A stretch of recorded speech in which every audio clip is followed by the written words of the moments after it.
Eric, you're going camping for a week. What is the one food item that you have to pack? Tom, it's not like the Family Feud top answer, but I think it's the most sustainable. Probably like rice or beans, one of the two, or maybe the combination of the two. Something that's dry that you can hydrate and cook relatively quickly, either in a can, the beans, or just straight up dried beans that'll last long. Depends on how long the camping trip is, though. That's a good question. Are we glamping or are we camping? What are we doing? Wait, are you like Tristan? You're not. I'm very much like Tristan. I grew up in the Bronx. I don't know what camping is. Listen, man, going outside and just. I was not racial profiling. I was just legitimately asking if you are a camping guy, if that is something that you do. Nah, man, nah. I wish I was, though. I got to be honest. I do envy the folks that can go out there in the wilderness and brave the elements and be with nature. But give me comfort. Give me the pedicure and the manicure, like Tristan. I love that. What about you, man? What'd you go to? Camping. I'm going Top Ramen. Just give me a bunch of ramen. I grew up on that stuff. I was that kid in middle school, who would bring the bag of Top Ramen and eat it raw. So I think it works as a soup. It also works as a raw snack with the crunch and the little chicken flavor packet that you sprinkle on top, like it's a seasoning. I love that stuff. I love ramen. And so if I'm out in the wilderness, I can get a pot of water, boil that, and make myself some ramen out on the tundra.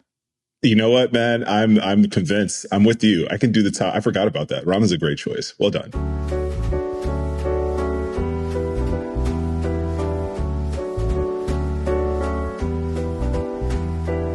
This is Pack Your Knives. I'm Tom Haberstroh. And I'm Erica Japong. Eric, we've got an announcement to make. Let's do it. You ready? I'm ready. I'm ready. I am so ready. June 12th, season finale, Top Chef. We're doing a watch party together. We're doing it live, ladies and gentlemen. It's going down in Elmina, my restaurant in Washington, D.C. Tom came up with a brilliant idea. Schedules aligned, and we're putting it out there. We kind of gave you a little sneak peek last week as we were sort of percolating the idea, but now that it's like fully thought out and it's into fruition, man, it's time to let the good people know. So packyourknives.com, there's the Eventbrite link there. Seats are limited, tickets are limited, but if you want to go, it's at Elmina in DC, June 12th. The NBA Finals are not playing that night, so guess what? I'm coming to town. And I am going to do this season finale watch party live with you, Eric. I'm so excited for this. And I really am excited for the audience. We can hang out for the night. We're going to watch the season finale. It's going to be 9:00 Eastern on that Thursday. And then afterwards, we're going to react. On season finale nights, we don't get the advanced screener. We don't get like an advanced look at the episode. And so we're going to just be like everybody else, watching it live and reacting immediately. And so for those who can't make it, don't worry. We got you covered. We're going to tape this recap episode and we'll put it out on the podcast. But if you want to do this in person and watch us live, we're going to be at Elmina on June 12th. Go to packyourknives.com on our Substack, and you will find the link to get your tickets, and they are selling out quickly. So make sure you hop on that. What a treat. Oh, man, I'm excited. This is going to be great. Yeah. Yeah. And also, if you're coming into town, go get yourself a meal at Elmina. Reservations are open. Go to Elmina. Is there elminadc.com? What is the restaurant? Exactly. Link? Yeah. So elminarestaurant.com. Go ahead and grab yourself a reservation. We're open that evening. But what's really cool is that we're going to be also extending the night, man. So we have the patio open. We're going to be watching, at the patio, a beautiful setting, and then switching over and doing the live pod, man. So it's going to be a lot of fun. Packyourknives.com. Join us for the season finale watch party. It's going to be great. But what I'm not excited for is the fact that Massimo won't be with us for the finale. I'm devastated by this. Like when Kristen was choked up, dropping the please pack your knives and go, and Massimo said, "Oh, that hurt." I Yeah. felt it in my chest, Eric. I was hurt watching that. I did too. I was devastated. So many emotions. I got to be honest. I'm man enough to admit that I actually teared up right then and there as well, man. I felt devastated, and it's one of those things where it's like the objective truth is someone has to go. You don't want any of these chefs to go, especially during a cook like that. I think by far my favorite. I don't know about you, but my favorite episode of the season was this here. 100%. The 100%. food was phenomenal. Oh my gosh. Hit after hit. It was a Top Chef Greatest Hits season 22, and it all happened in one episode. No energy expended for a quick fire. Everyone's ideas and mindset is focused on this elimination challenge. And you get to see what chefs do when they have a full sort of array. Clearly the bounty of Canada and foraging, but then also the time to really think and come up with an idea for a dish that was executed. I think you throw each chef's dish in any other episode, they would have won. Massimo's dish would have won in any other episode.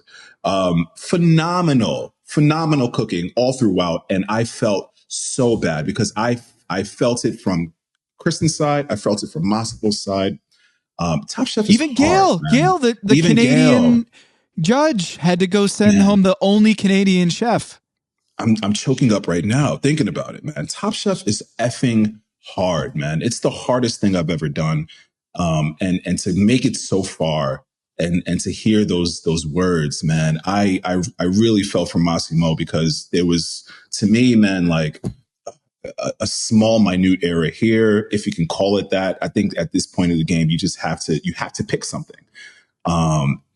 Kristen clearly was distraught about it and delivering that news. But the Tom went in for a hug. Like Tom was like, dude, come here. When do you ever see Tom get that physical and emotional with the chefs? That never happens. Even his giddiness during the eat, while he was eating, it showed you something that you typically don't see in Top Chef, man. Fantastic episode. Bravo.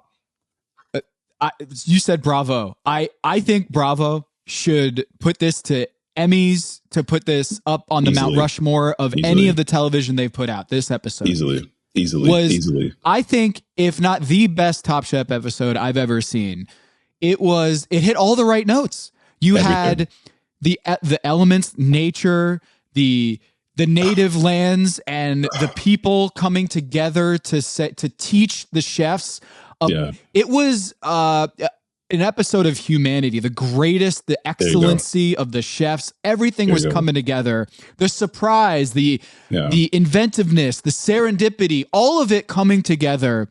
And what I love most about this, from a Top Chef standpoint, it proved that time and time again, Top Chef retains its integrity of the show. That I am distraught watching Massimo go home, but at the same time, I understand that he didn't have the best dish. And if this was being judged based on his entire season or what he's been doing up until this point, he's not going home. Bailey's going home. He'd still be in. He'd still be in. Right. But the integrity of the show, and it's always been this way. We've talked about it before, that sometimes maybe it's in the back of Tom's mind or Kristen's mind or Gail's mind when they're judging he is on fire the last 5 episodes. Didn't come into play at all. It was Top Chef at its pinnacle in this episode. And I really hope that if there is, I don't know whether you submit an Emmy for one scene or one shot, but this to me was the culmination and the crystallization of what makes Top Chef so great. Is the storytelling. It's the challenge of it, is go forage for ingredients, cook with ants, and make it taste good. And also the elimination aspect was, I think, stayed true to Top Chef, which is, this is based on the dishes in front of us. And no matter how good the story is, or no matter how good of an entertainer you are, or how good you are on TV, at the end of the day, it's about excellency on the plate. And that, my friends, was the best hour of television that Top Chef, in my opinion, I've seen in a very long time. And we're not even in the finale yet. And it was just as heartbreaking and emotional. And it doesn't work. It doesn't work as a one-off show. Like it doesn't, what Massimo going home and being on the brink of going to Italy. We're talking about a Canadian Italian chef who is on the doorstep of going to Milan. Cooks an amazing dish. Brilliant. And goes home. Unbelievable. And goes home. That, I mean, the recap itself deserves an Emmy, Tom. That was just so well said and stated. And you hit every single point that I saw, I imagined to taste, that I felt. Like it was all of the emotions, truly all the emotions. The setting, let's talk about that for a second. Like, it looked like Nautica. Like it was beautiful. It was absolutely gorgeous. Watching these chefs cook, forage, but then also the judges' table was set like just at the highest point of that mountain with the most beautiful scenic background, the wide shots, the aerial shots, the drone shots. It all came together. Like, well done on a editing and video side. But then you get down to the spirit of the challenge. You get down talking to the indigenous people. You get down talking to chefs that have a restaurant just a stone's throw away. It was so fantastic to see all of those beautiful things come together. And you're absolutely right.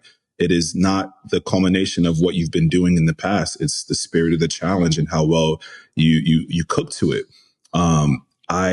It felt like watching one of your favorite characters in your favorite show like die. You know what I mean? It felt like that. It felt like, you know, I'm watching The Last of Us. I just finished The Last of Us. And if you've watched that show, I'm not going to spoil it, but it's just like when it happens, when someone, a beloved person on the show dies. I mean, if you're watching Game of Thrones, same thing. If you're watching The Wire and Wallace and you're just like, where's Wallace? And you're just like, it's not just that the person is no longer with us. It's the storytelling of it. It's Massimo has reaching his peak, is at the verge. He found out that the finale is going to be in Milan. And this guy who is absolute dynamite on TV, you're just like, everything he cooks is great. He's also phenomenal on TV. The David Bowie, the Buddhist. Come on. There's just, I've got bread and I'm just sopping up everything he says. Like he's a communicator. His personality, and you know what? I will not be surprised if this is not the last that we see Massimo or hear of him.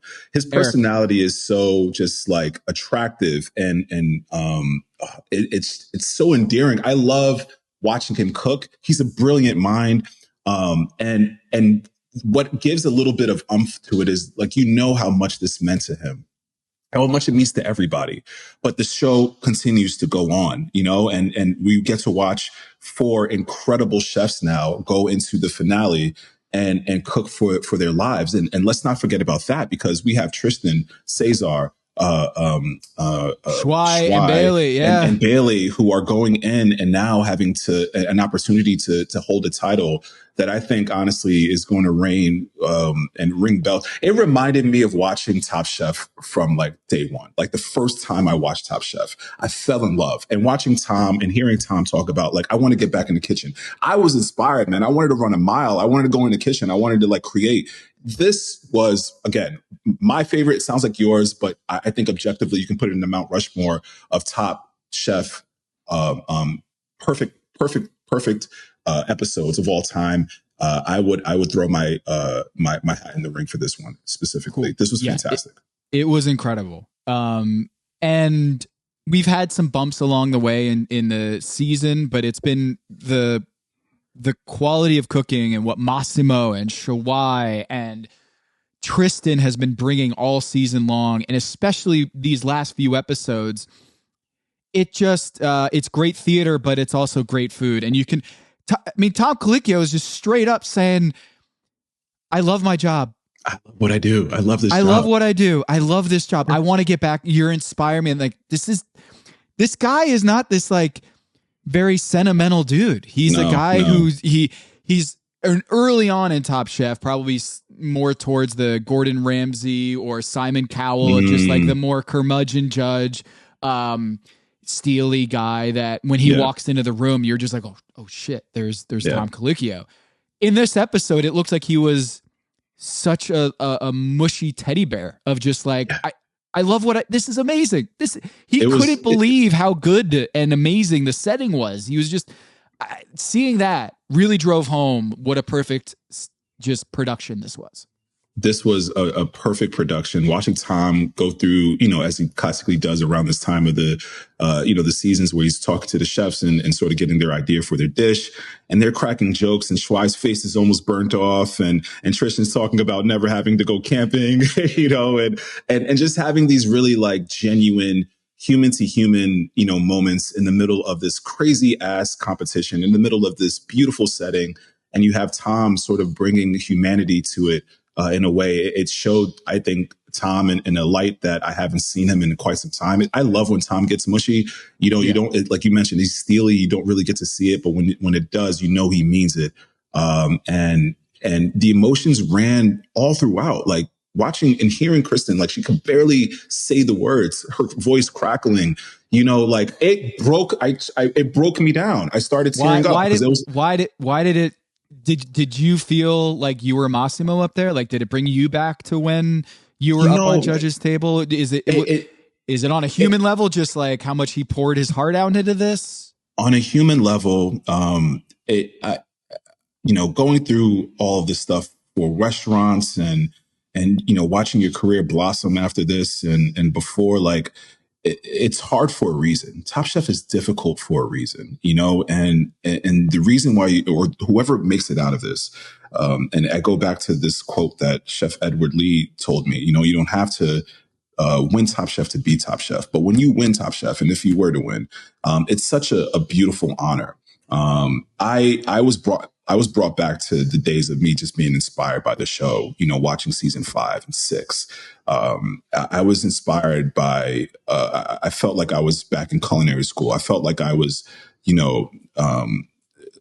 sort of rubbing elbows with some of the best chefs that I've ever met, because it's truly an inspiring moment. And listening to Tom talk about the food and listening to the stories about the chefs, it had to have been a difficult, decision collectively for the chefs or the judges to make and obviously decide on who has to go home. But again, to your point earlier on, objectively, this is what has to happen. So they're following the letter to the law, but there's also a human sort of emotional tie to what you're doing that you can't separate, because we all are human. We've all been there. Kristen has been there. She knows exactly what this feels like. And ultimately, what would it be like to take it away from someone who you would it would mean the world. I think of anybody, it would mean the world the most to Massimo, having those Italian ties and him just talking about cooking Italian food while he was out there. I teared up, man. I really did. I thought it was a beautiful, just well executed episode. My emotions were so just enthralled in everything, and I lost for words. But at the end, when the final credits came up, I'm looking at myself like, whoa, I'm ready to cook. I'm ready to be, I'm invigorated, man. And I wanted to go back to the restaurant and just start. We're talking about the summer menu, and I'm ready to just like be inspired and go in and let the ingredients talk to me. And that's the sort of jolt that you need, man. It's hard to explain, but man, it was truly something that hit home for me, like deep down. I loved it. I thought it was fantastic. I think, man, just all around good shit. Just a great episode. I would put Massimo, not necessarily the best Top Chef competitor ever. I would say in terms of character and story, easy, entertainment value, easy. I would put him on that Mount Rushmore of Top Chef competitors. He really, in the beginning, I was like, this guy seems a little too brash, a little too loud. And they certainly, laid it on pretty thick that he's at the table and booming voice. But you came to really love this guy, and Yeah. you could tell that he meant a lot to a lot of the chefs there and to the judges. Every time he cracked up the judges, every time he walked to that table. Hearing Kristen saying, I look forward to seeing you in the morning. He brought, like, you can tell, man, he just brought this life to the chefs and to season. I agree, man. He's a character for the ages when it comes to Top Chef, and a personality for the ages, not only for his fantastic cooking, because that's just objectively true. I think he could have won any season at any point. But you can tell how much this means to him, being a chef. And you know what really broke me here was, but Massimo said, I can't wait to go back and serve food and be of service. I'm tearing up right now because that's exactly what it's all fucking about, man. It's all about just going back and just being selfless. I so much love the idea of serving people, bringing people into your space, whatever worries, whatever troubles, whatever, things that are bothering you for an hour and a half, 2 hours, however long you're with us for this experience. We want to take it away, and we want to offer something to you that's hospitable, feels like home. It's a different experience. And he left like a champion, man. He said, I want to go back, and I can't wait to serve. I can't wait to see my family, hug my kids till they're blue in the face, and go and serve. And I'm like, man, this guy's he's a class act. He's a class act. I love Massimo, man. He was a man.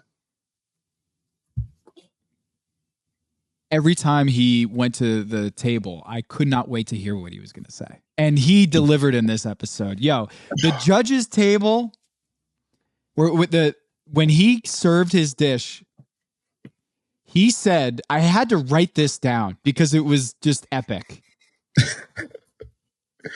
Hey guys, all right guys, a Buddhist monk in saffron robes once told a 19-year-old David Bowie, who are you, where are you, and where are you going? And hopefully this dish answers at least 2 of those questions. I'm like, what is he talking about? I was like, it was so out of left field. Like, not in a million years I would have expected him to conjure up a Buddhist monk in saffron clothes talking to a 19-year-old David Bowie and delivering that and slaying the table. And everyone's like, that was a great line. I can't wait to eat his food. And it reminds me of, I want you to talk more, love more, all this stuff. He, in the first episode when he said, I normally don't have performance issues, wink, wink, nudge, nudge. He broke a cutting board. Like, he smashed a cutting board somehow in that first episode. He had some issues dropping things onto the floor. We'll get to that later. There was the oxtail that he put through the grinder, which both of us were like, dude, what are you doing? The greatest hits of... He broke a pepper shaker at one point in this season. He was constantly entertaining on this show. Yeah. I loved his speeches, and he brought it in this episode. So, Eric, go ahead, man. Sorry, yeah. No, go ahead. I was going to say, even just to add on, man, the random outbursts that he would have in the middle of the cooks too, just, chefs, 30 minutes. And he's just like, just random. Like, it's crazy. And just also one more thing, hearing the other chefs all season talk about Massimo, like, the bit of quiet that they would have if he was not in the room. And you know what I mean? Like, it's one of those things where it's a personality that you absolutely miss. It's the void. When you go back to wherever it is, when these chefs were done, and they're finished celebrating, the void of feeling or not feeling Massimo, I think is definitely going to be loud, and no pun intended, and clear. I think in the same respects that they had this like love fest for Lana in the beginning of the episode. It was a really cool moment to hear them sort of lament and talk about Lana in a way that was so she clearly had a glue to the group that was unlike any other. And I really appreciate the editing and giving her that time so that the chefs can go and talk to her and kind of send her off in a way that was not only beautiful, but gave her a lot of respect as well. Like, there was a love fest on her, and I love that. Man, what an episode. What an episode. What an episode. All right. Before we dive into the top of the episode, your season Kentucky, you had Caitlin, Natalie, Kevin, Pablo, Nene, Brother Luck, Brandon, Brian, David, Eddie, Justin, Adrian, Michelle, yourself, Sarah, and Kelsey. Which elimination hit you the hardest where you were really devastated to see that person go? They all hit in a different way. I think closer to the end, it's tough because you know how hard that chef has worked. He's seen all of their dishes. Watching Melissa go was tough for me. You know, that was really tough to watch. I would say Natalie too early on, because Natalie, for a lot of reasons, we all thought could just take this and run. I was afraid of her. She won the first episode. Yeah, she won the first episode. Yeah, she won the first challenge. And watching her go, man, was really, really difficult. Man, it's tough. No matter what, it's tough. David was another one that was really difficult. Brandon was tough as well. My boy Justin, watching him go was tough. But I would say ultimately it was probably Michelle Minori had it. Michelle. I said Melissa, sorry, Michelle. Yeah. Mm-hmm. I was wrecked when she got sent home. So this is the beauty and also the nightmare of competitions is just like eventually there can only be one. I was trying to think of an NBA equivalent of which beloved team didn't even make it to the finals or didn't make it to the Final Four that rings true, where everyone's like, man, I really would have wished to seen those personalities, that energy, that team. Yeah. Honestly, the James Harden, Russell Westbrook, Kevin Durant Thunder, and I'm not just saying this because I was saying that, yeah. Just they came so close and they weren't, and we always just felt like, oh, they're going to win like 6 titles one day. Yeah. And we just, that was tough. And I was there for that in 2012, was watching that team arm in arm, like a band of brothers out there, watch the Miami Heat win the championship and feeling just so emotionally devastated to see that they went through all this and the climbing the mountain and they never ever got back to that. So hopefully Massimo in another All-Star season, we get Massimo coming back, because I'm rooting for him. And not to do a whole hour on Massimo, but this was an incredible episode. At the top, we have to say, again, a post-mortem to Lana's run in the show and how hard that was, especially for Bailey, because they just teamed up and they did the girl power. Hey, we're gonna have an alliance here. And then she sees her sister go. And so it remains 5 chefs: Cesar, Tristan, Massimo, Shuai, and Bailey. And they go out camping. We learned that Massimo's never gone camping, not the outdoorsy type. They're going to go foraging at Quarry Lake. There is no quick fire, but they're going to have to create a dish using the foraged ingredients. They get $200 to shop for ingredients and use the pantry from Brenda and Tracy. Tracy, the master forager, and Grandma Brenda, who just like, she was seen to be tearing up. Maybe it was the wind, the cold, whatever it was. Yeah. But she was emotional throughout this episode, I think, because her soul was so enriched by seeing these chefs just put everything into cooking from literally the ground of Canada and their native land. And so the winner gets $10,000. They have to cook over an open flame. Eric, you're up there. Put us in your shoes. You're hearing that you're foraging for ingredients and you got to cook over an open fire. Are you shaking in your boots, or are you like, oh, I can't wait to see what bounty I can come up with and how I'm going to translate this into a dish later? Ultimately, just excited. I mean, it's the most primal, rather. It's the most primal way to cook, with open flame. It's how our forefathers did it. You know what I mean? It's great to just be out there in the elements. There's really no gauging, if the wind blows and your fire's out, you got to start over. Like there's that sort of, layer to this cook as well. I love cooking outdoors. I love cooking, an open flame.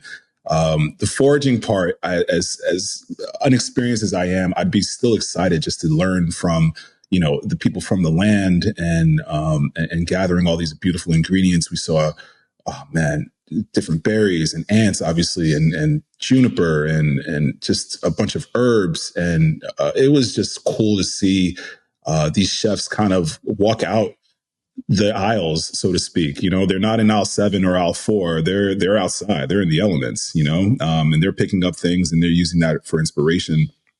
And man, similar to what Tristan did, I think I would have gone the same way.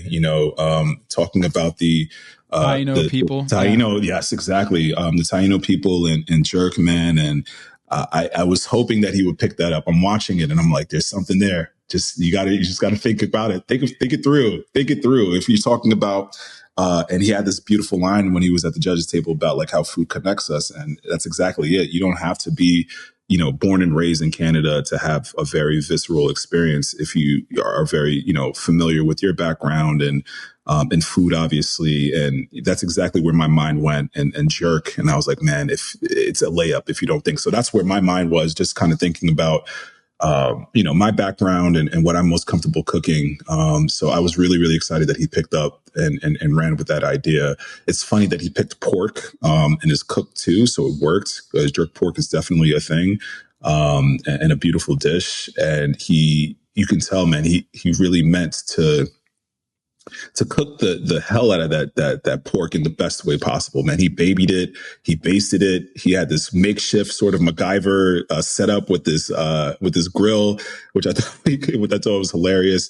But I loved his direction. I also love the inspiration. I think I was most inspired by Bailey and her kind of getting outside of her wheelhouse and cooking something that, she's tasting and she's adjusting and she's seasoning and she's adjusting. What a performance. Right. What a performance. What a performance by Bailey, because clearly, she very overly stated that this is, something that she's never dealt with or cooked before. But I think she was just so inspired by this finale and going to Italy and going to Milan.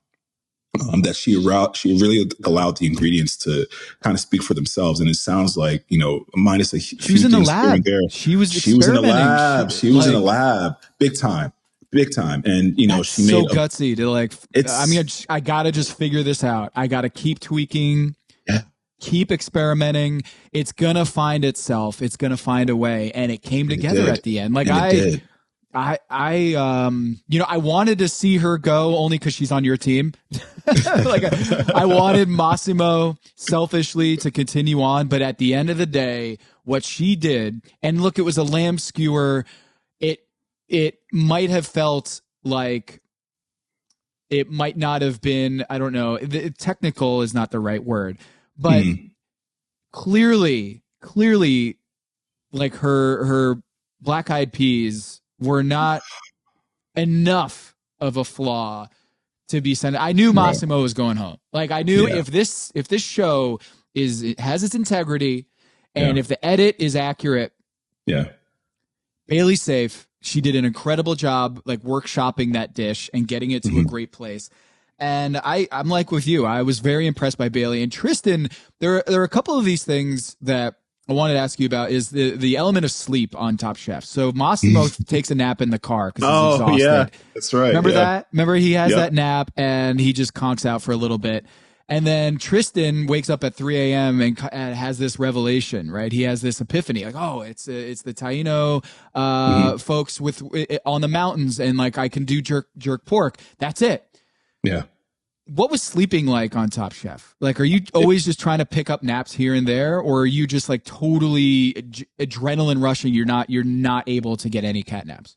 It's a mix of both, man. You get the sleep when you can, but it's funny when you do have the time to sleep, you don't want to because you're just thinking. It's typically like the night before a challenge, So like I barely slept. I'm in my notebook. I'm trying to figure out what to make or how to sort of like tweak the recipe or tweak the dish itself. But then when you're not expected to sleep, like after the cook is over, after a quick fire or after the elimination or after shopping, you're catching Massimo is exactly what you would probably see 75% of the chefs doing anyway, like cat naps in the car, you know what I mean, in the van or through transport or some odd way, the stew room. a lot of sleeping happens in the stew room. You know what I mean? Like Really? they Because have, I just see just bottles clanking and we're all hanging out. they only show you like a bit of it, like a maybe a fraction, 25%, I'd say, of what happens in the stew room. They have like games like darts and pool, and you know, obviously you have all the different drinks that you can kind of replenish yourself with after a long cook. But for the most part, you're picking a corner, you put a blanket over your head, and you're like, call me when you need me. You know what I mean? And that's exactly how you're getting in some rest, man. So I felt Massimo with that, man. I thought it was hilarious that they caught him sleeping. Cesar was like, I got you, bro. Like, I got you. It's all good. It's all good. Yeah, I'm we're driving. good. As long as you're not driving, you're good. You're good to go. You know, the foraging aspect of this and going out in the wild and them teaching you like this is juniper, this is this thing, this is that thing. And then the ants. So let's talk about the ants. Okay. So ants, have you ever eaten like voluntarily eaten insects as part of? I'll just stop you right there. I'll just stop you right there. The answer is no. The answer is absolutely not. And not to say that I'm opposed. I mean, if it was presented to me, and you know, I would have to. I had crickets. Let me not lie. I did have crickets before, but ants.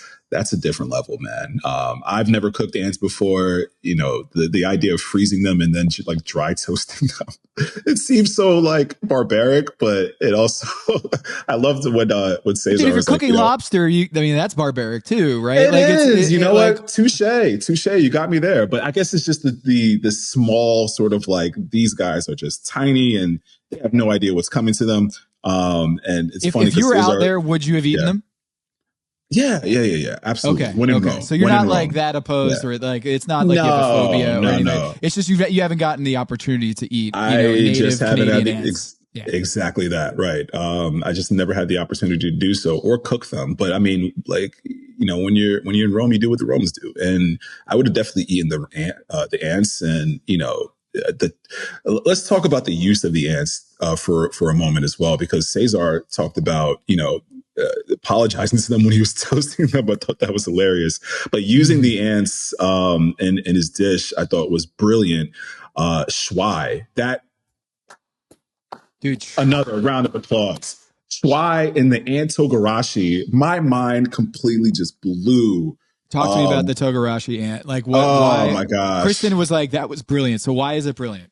It's togarashi. It's, you know, it's a spice mix, and it's one that is you can have almost different versions of it, right? Kind of like a curry powder, and it's absolutely beautiful. It's a Japanese spice mix, and dried chilies, and it gives you texture, it gives you heat, but the texture, adding ants into that and getting that crunch that only those specific ants from Canada. And it's a lemon flavor, apparently. It's got like a lemon flavor. So you think about like the and like just come on, pops man. a little bit. Yeah, brightens up a dish, right? Brightens up the dish, exactly. And exactly what this cabbage dish, as humble as it could be, like I was blown away by that dish, and that honestly inspired me as well, man. Schwai has been on a tear, and he's cooking like, man, at the right moment. He's making his best food, and I think this is by far his best dish of the season. One of the best dishes of the season. He nailed it. He absolutely nailed it, and it wasn't just like burnt cabbage. You know what I mean? It seemed like it was tender. It had layers. It had depth to it. It had complexity to it. That sort of like sweet, sour, medicinal umami broth that he had. I mean, everything that he said sounded so lovely to me, and it looked beautiful on the screen. The pork belly too. Pork belly can be a very overpowering flavor, right? It's a very rich component to a dish. To have cabbage and have the pork belly be like a side item, right? Like it's an accompaniment. To have that and still have the cabbage be the star. Last episode, he did the stuffed cabbage. That's right. And the episode before that, he had the little collard green dumplings. This guy, that's right. He knows a vegetable dish. Yeah, he knows his way around some veggies. Wow. Clearly cooking and man, whatever like box, whatever like mojo, whatever it is that he's got going on, keep it as long as you can, man. And I really love this sort of pocket that he's in, Schwai specifically, because he's not He's not paying attention to who's left or right of him. He's focused on, literally what's right ahead, the challenge, and cooking something that means something to him. And when you do that, and you do it right, and with like a lot of heart behind it, man, you get amazing food like we've been seeing from him lately. Yeah, incredible. And him talking about the storytelling of his family. I think it was his mother and his grandmother cooking that broth and the medicinal properties of the broth. And when you get older, you appreciate, how essential that is and how important that is. It was just great. It was great work from Shawai. And he wins this episode. Tristan comes out like we already talked about with that jerk pork, plantain, miso glaze, Quarry Lake, callaloo, the coal roasted roots. I mean, I got a question here from a technical standpoint. What makes parsnip milk or coconut milk versus juice or versus broth? Like, is there anything like, what makes a milk? Is that just a fancy way to say a broth or some sort of juice? Or is there like a reason why you would call it milk as opposed to something else? I think one, it's really just the wordplay and the sort of the visual aspects of the dish. This is one thing I give to Tristan. I was thinking jerk, but I wasn't thinking all that. Like the callaloo and the parsnips and everything. I'm like, bro, you're different. He's different. He's so different.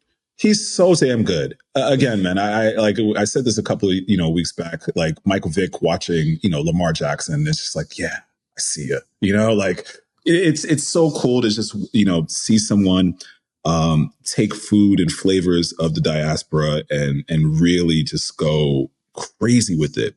I think he juiced the parsnips in a similar fashion that you would have coconut milk, and that parsnip juice, parsnips in themselves are inherently sweet, right? They're sweet forward. So having that like parsnip juiced and cooking that in the braised greens, the callaloo, would not only mimic, exactly what he would have if this dish was, let's say, cooked in, in Trinidad or anywhere else in the Caribbean islands. But it represented him, but it also represented, the specific location and the challenge itself. And man, when I heard his dish, it's kind of like, I don't know, one comedian coming on stage and like absolutely crushing it. And then the next comedian that's in the back and like, oh man, what am I going to do to kind of like, he's got the crowd. Like, what am I going to do? And then Shawai comes and absolutely crushes it even more. Like I thought his dish, Tristan at least, was like the best thing that I saw. And then Shawai's like, hold my beer. He came in and just absolutely crushed it. But yeah, man, Tristan's dish was not only beautiful, it looked like it tasted amazing. It sounded like it tasted amazing from the judges. Watching Tom just be speechless, to food, it's fun, man. I love watching his reactions when they're just genuinely just in awe and just happy, when it comes to the food, because you really know that it's amazing at that point. There wasn't any sort of bad remarks towards his dish. I think it was just a hit all around the table. He crushed it. And you know what thing I really love about Tristan too is like, I just want to go to Italy and cook Ethiopian food. I thought that was absolutely brilliant. This guy is so good, man. If you know anything about the Italian, he's locked in the Italian-Ethiopian war, essentially bringing a knife to a gun or bringing guns to a knife fight, and the knife fight won. It's there's a love affair between Italy and Ethiopian cuisine, and there's a lot of symmetry between the two. And I can't even wait to see what his mind's going to go with this challenge. And now that he's in the finals, like I was like, man, you know what? I'm pointing at you, kid. Like that's amazing. I love Tristan, man, so much. I had an opportunity.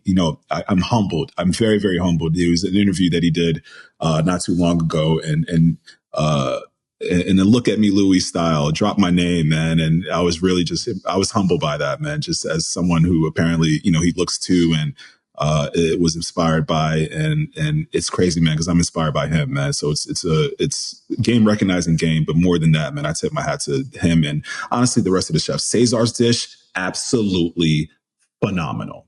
Cesar, bro, like anybody could have won this challenge. Anybody could have won this challenge. Cesar's dish with the mushroom trope and the almost like that vertical spit of like going to your favorite taco spot and you see them slice the pork right off the side with the pineapple on top. And he does this miniature cute version of it. And I love how he was just like talking to it in a very baby-like way when he was cooking it, kind of like he would to like a nursery plant as you're as you're trying to see it grow. Watching Cesar cook that dish with the mushrooms and the toasted ants. And I'm just like, bro, brilliant cook. Everyone felt confident when they left, because that's how you want to feel. Like when you ask, hey, how'd you feel after the cook? Everyone's like, yeah, I think they liked it. Everyone said that. Another fantastic dish by Cesar. Again, 5 for 5. Each and every single chef cooked their best dish that episode. Fantastic. So Shawai wins. Tom Colicchio said it was a 3-star dish. Like you could have had that in a 3 Michelin star environment. Was there any other dish that you felt like deserved to win? And I know you said they all could have done it, but were you surprised that Shawai won? No, not at all. Not at all. I saw that dish and without even like hearing an explanation, seeing the dish and the beauty shot and hearing the complexity of it all. I was like, fire. They're doing these dishes in nature. This is insane how good this episode was. They cooked with ingredients they've never tasted before. They were cooking with insects, bro. What an episode. And Cesar, the mushroom trompo with mushroom, there was like a mix between al pastor and cochinita pibil, which sign me up. That sounds so delicious. I'm a mushroom guy, so I will eat. He got a 12-pound hen of the woods that he said he had to hold with 2 hands. Yeah. He was game for this episode. Going out and foraging, it seemed like that he wrote this episode. Like he was like, this is my challenge. I'm coming through and I'm crushing it. And he did. Tristan, Nicole Gomez said, I'm loving this dish. It really, I think it was Brenda who said it really, you can really taste the land in this dish. Cesar, not too many comments, just like an amazing dish. I was actually kind of surprised that they said he's safe, like he's good. Yeah. Because it wasn't like gushing like it was for Shawai and Tristan. So I was curious whether he was going to be in the bottom with Massimo and Bailey. But they were like, Massimo and Bailey had a couple flaws in here. So let's talk about this. Tom is walking through and does his, I love this every year, like you mentioned earlier. I love this every year when he walks through the kitchen and does this little confessional. We get like this one shot of Tom and he's giving like his recap of, sideline report of what it was like to talk to these chefs and where their heads at. And it's great to get this. And I think it's important that it is this far in the season because we have some time to kind of do this, to have Tom walk through and do that sideline report. And we get that kind of Tom Colicchio confessional. It was interesting that everybody knew what they wanted to do except for Bailey. And she was kind of like still in the mud, trying to figure it out and trying to figure out where she was going to end up on this dish. And I was worried for her, but she ends up doing this lamb spadino with grilled dandelion salad and cow peas with birch syrup and this thistle root puree. I don't know how she landed where she was, but clearly an amazing job by her. And Eric, dandelions, I see them all the time. It's a weed, out in nature, but I can't say that I've ever had it before. And it seems like a really tricky cook, and she did it and they seem to love it. Yeah, it is. Dandelion. Well, again, big shout out to Bailey and that dish. The cow peas looked beautiful, and I think there was a mention to it as well. Maybe it was Gail about like just having a little bit more of a bite. But then you think about the setting, and it's kind of like, it maybe fits the occasion, And I thought that was fantastic from her. Just go straight into it and cook in her element, or cook out of her element, to be honest. But yeah, dandelion greens, man, they're bitter. They're super bitter. And she had this thistle puree as well, which is also very astringent. To make all of that work, it's a difficult task. And it really just shows, honestly, the skill level that she's at and she has. I thought she did a fantastic job. Out of all the chefs, that were cooking. To your point, man, she was the one that didn't really kind of have a full grasp immediately of what she wanted to do. But I was most impressed by her cook because you stuck it through, you tasted, you're doing R&D and probably the biggest cook of your life. In the most in the most sort of temperamental rudimentary, setting. primal setting, just like over an primal setting. open fire. And she said it. She was not totally vibing with the whole aspect of having to cook over an open flame, and she did a great job. She did a great job. She did a fantastic job, and I was very, very proud of her. And I think she should be proud of herself, man. Like, that's not easy to do, especially when you don't have an idea of where you want to go. But the dish, ultimately, when it came on the plate and she finished up, she did it in time, and you can tell, like, she obviously she could have had an extra minute or two or whatever for the cowpeas, but watching her plate, she looked very like confident, and I love that. She looked like she, this is good. I'm proud of myself. It came together, and it did. Like that beautiful lamb kebab, rather, that she did with the grilled dandelions, and then again that thistle sort of puree. It all came together in the right way, and I thought that was a fantastic cook from her. All right, let's do the thing I've been dreading all episode. Let's talk about Massimo. Okay, so he decides to do the trout, which I'm all about. Yeah. I'm all about it. The fish, it's in the wild. It's, you're not seeing any lamb or sheep out there in the Quarry Lake. You're probably going to see some trout, right? So he's already, I think, thinking about this the right way. He does the mustard sauce, smoked trout, potato puree, and the bannock with wildflowers. My question to you: if he just took his bannock and put it like in the puree or in the dish, rather than being outside the bowl and on the plate, is he going to Milan? I thought about this specifically.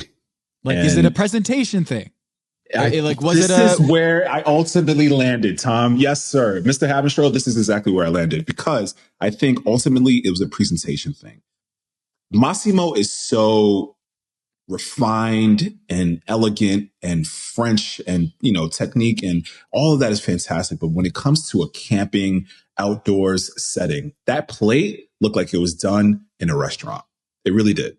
And this, I hate to say it. I feel like I'm nitpicking for the most ridiculous thing, but I didn't get camp vibes. And also the separation of the bannock. If only the judges, and Tom did, but he didn't see this exactly. If only the judges saw how he made it. It was so rustic on that stone that he had over the grill.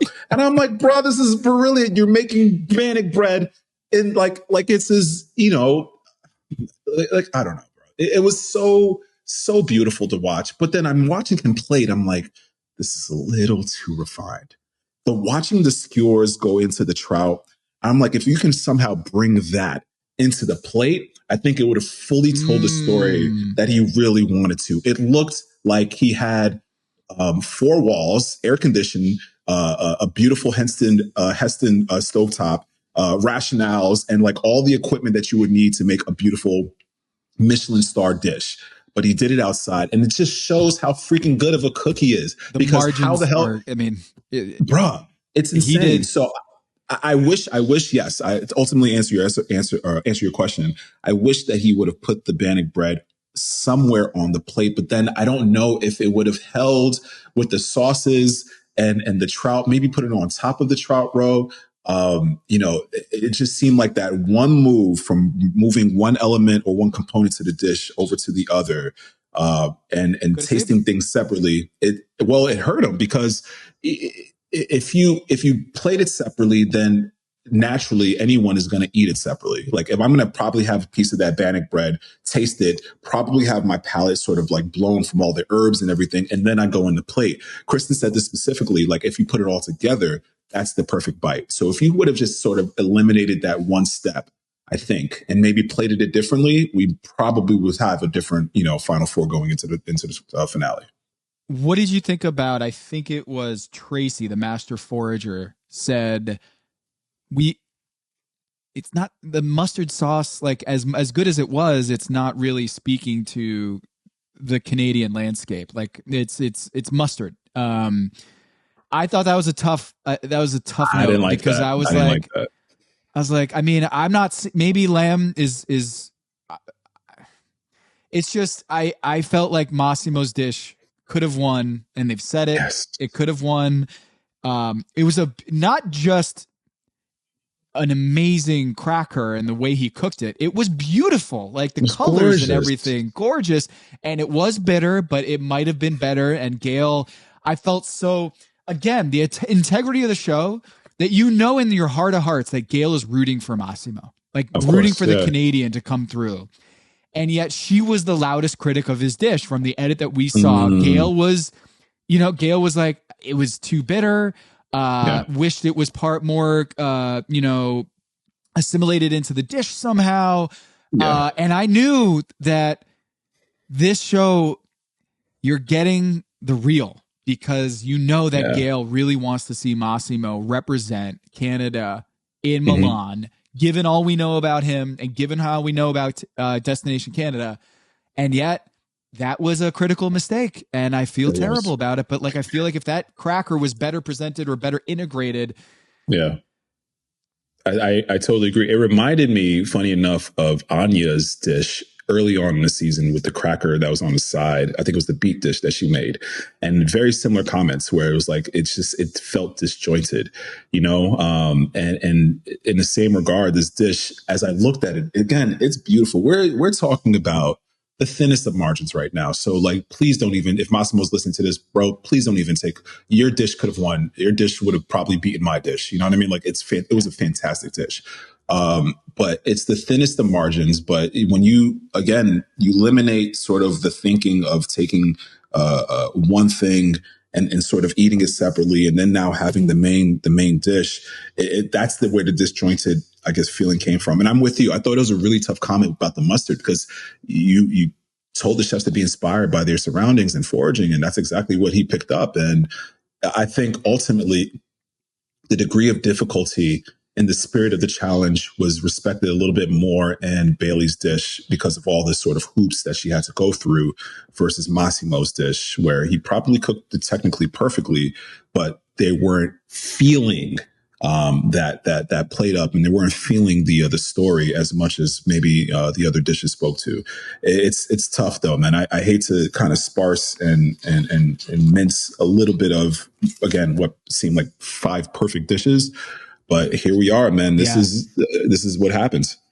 This is 2016 Russell Westbrook and KD going up 3-1 and losing to the Warriors, where it's just like, man, there can only be one team that goes forward.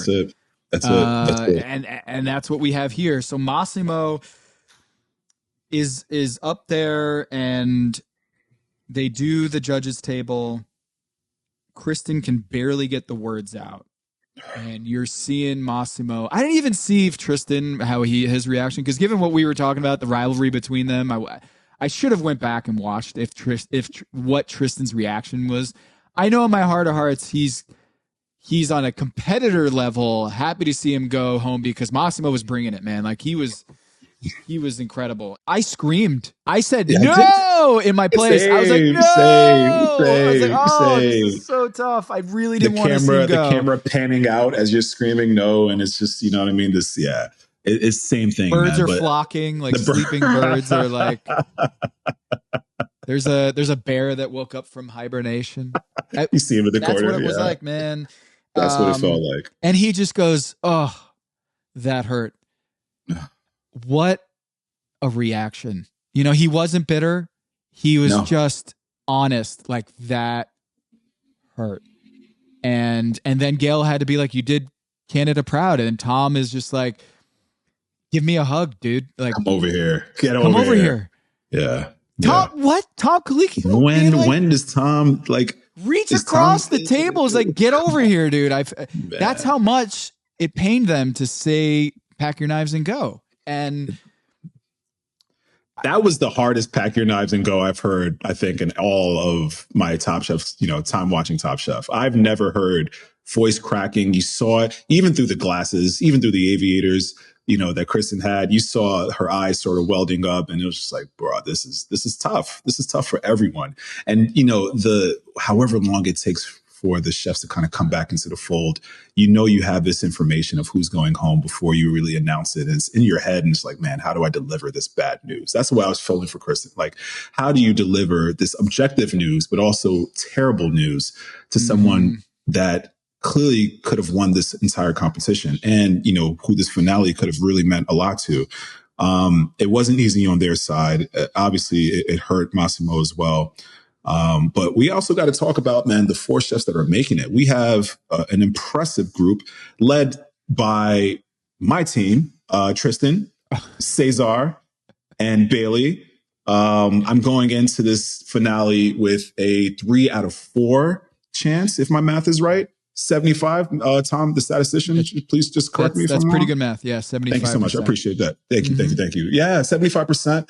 I like my odds, but listen, that 25%, that 1 out of 4, Shuai, if there's one chef that outweighs and can really hold his weight, I think you got him, man. Shuai can easily take this.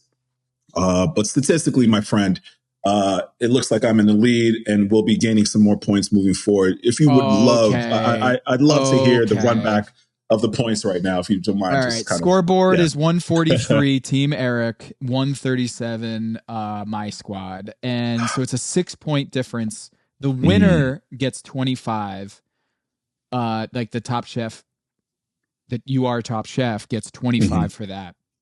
So it is going to come down to the next 2 episodes. Might come down to next week. If you send Shuai home, I'm out. I'm done. Let me ask you this. If I had offered you Shuai for Cesar and Bailey just to get 2 chefs on my side and to knock off one of your chefs to make it 50-50 in terms of personnel, would you have ever considered it? Oh, that's you would have...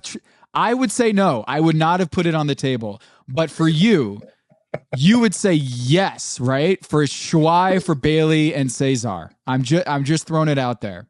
That's a heavy hitting question. You know what, man? I'm not a bandwagon jumper at the end of the season, man. I'm going to stick with my people. They brought me this far. I'm going to ride with this ship.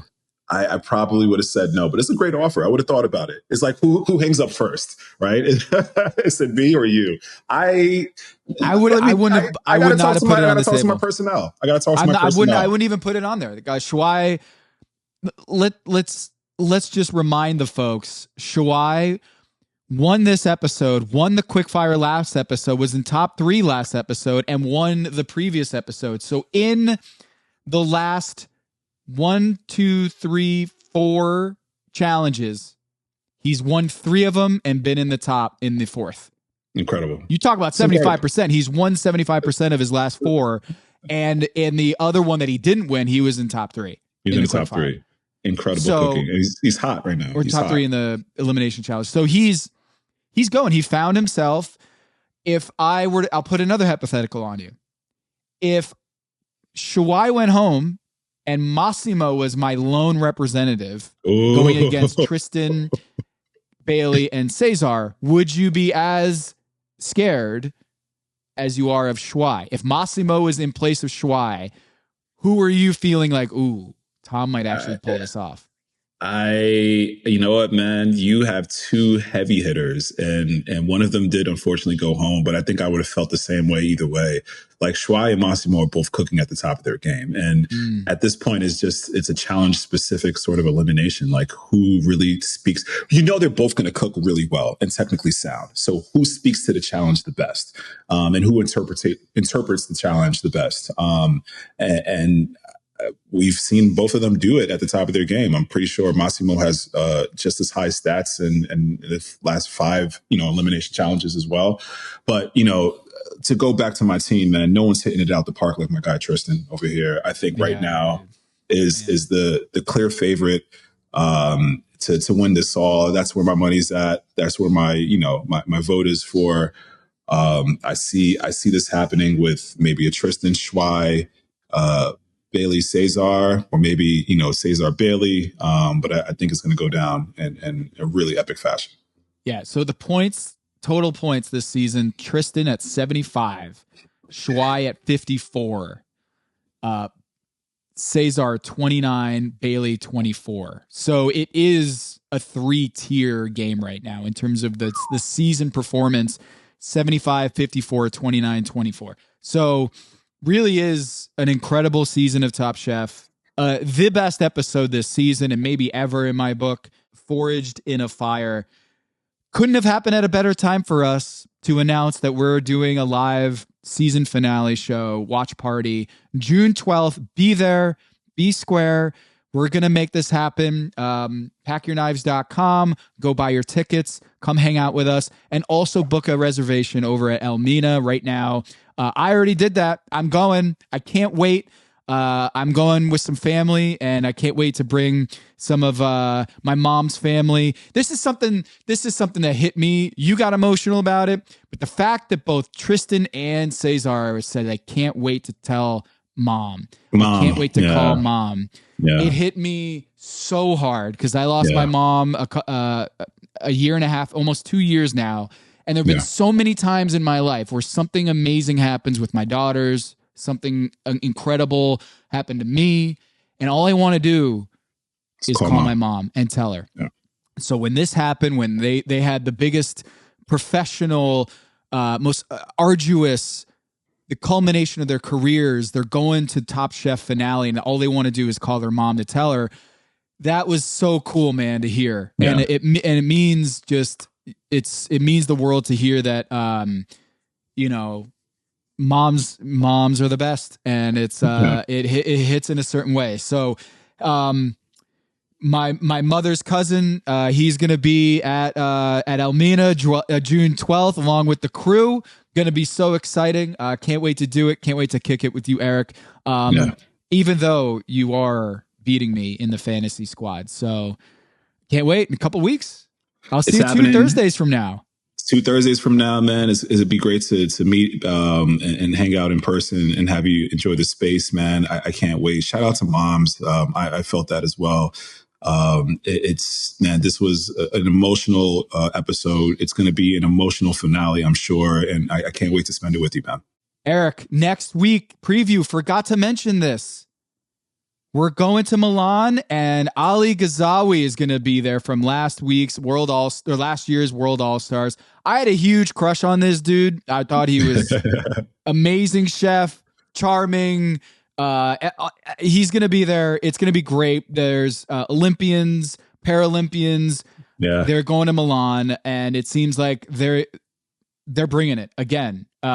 So Eric, any takeaways from the preview for Milan in the finale, part 1? I just love how grand and beautiful the back, the setting was. The Colosseum-like atmosphere, the Olympians around, these chefs kind of going at it. You have to do the voting. You have to do the voting. I love hold that. Up your paddles. Oh, man, the drama. That drama is fantastic, man. It's so exciting to see, a different setting. I'm going to miss Canada, I won't lie, but I think Italy and Milan specifically is going to be absolutely beautiful. Oh, I really hope that Massimo makes the trip and he gets to be Schwai's sous chef. He's got to be there. He's got to be there. He's going to be his sous chef, right? Like, you see it. I can see it. You're gonna want the Canadian Italian on your team for your final cook. You're gonna want that guy on your cook. He wants it bad. You know what? If you're not going up against him, that is, I think, the top draft pick to say who you would want to be your sous chef, right? Like, if out of all the chefs there, give me Massimo, 100%. Do you think Tristan, if he had the opportunity, would pick Massimo?